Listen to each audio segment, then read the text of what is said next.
realmente o que você planeja hoje, e óbvio que você tem que planejar, né? Você precisa ter um norte, você precisa ter uma proposta, um monte de coisa, mas ao mesmo tempo você tem que estar totalmente aberto para fazer as curvas que são necessárias nesse caminho, né? Porque o mercado ele também se transforma, né? Eu imagino que o mercado que você pegou lá 14 anos atrás, quando você veio de um mercado de tecnologia para o mercado imobiliário e uma Remax no Brasil que estava longe de ter o tamanho que tem hoje, eu imagino também quantos mercados imobiliários você não viveu, né? Com certeza. E o choque, né? Teve um choque. E naquele momento do mercado imobiliário, quando a Remax iniciou as operações no Brasil, o mercado imobiliário brasileiro estava passando por um momento de um boom muito alto. Então, naquele momento, a Remax entrou, mas com as pessoas olhando para a Remax e falando assim, não, eu não preciso de você agora.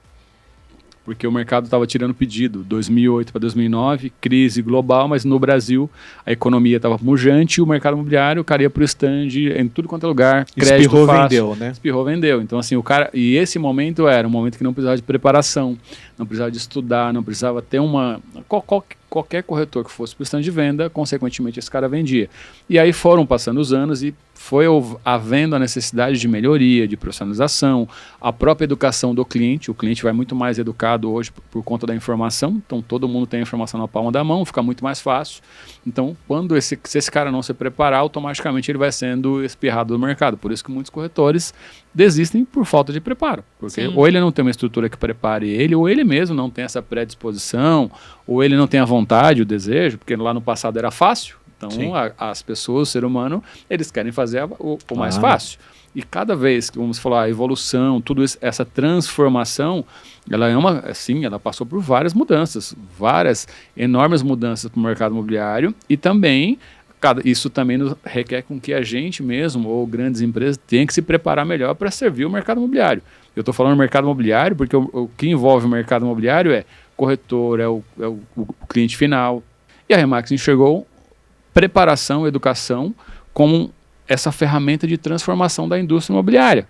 Então, se o corretor entra para a Remax, ele não estuda, não participa dos treinamentos, não vai nas convenções, não assiste os webinários. Quando ele vem também com uma mente fechada, que ele não quer essas ferramentas, que ele não quer usar tudo isso que a gente oferece, essa estrutura, ele não vai ser um cara reconhecido, ele não vai ter o sobrenome pesado com ele. Eu visito imobiliárias todos os dias, tá? Eu tenho uma pergunta chave que eu faço para os donos de imobiliárias. Quem é o teu cliente? 90% não sabe responder. Reginaldo, como assim? Sim, ele responde que o cliente dele é o locatário, é o vendedor, é o comprador. E o cliente da imobiliária, como um todo, é o corretor. Ele é o cliente.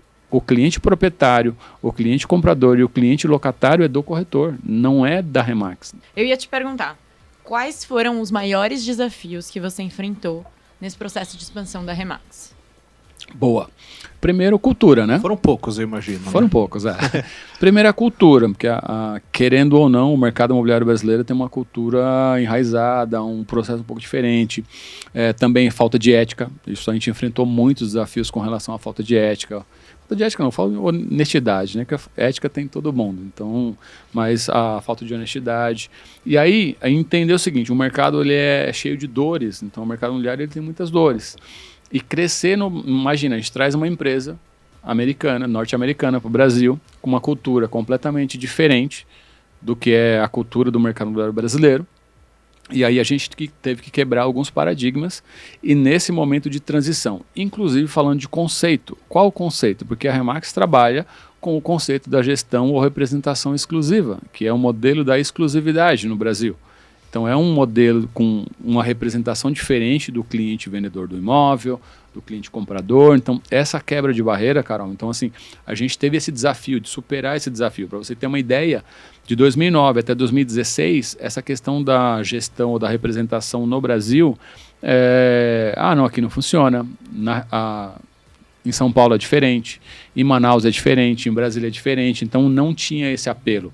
Hoje, quando a gente fala da gestão exclusiva, da representação ou de uma prestação de serviço dentro do modelo e processo da Remax, fica muito mais fácil você conscientizar o cliente que ele tem que deixar aquele imóvel com aquele corretor da Remax. Então é um processo de conscientização e não de convencimento. No passado, a gente tinha que convencer as pessoas que o modelo funcionava. Sim, nossa, eu imagino.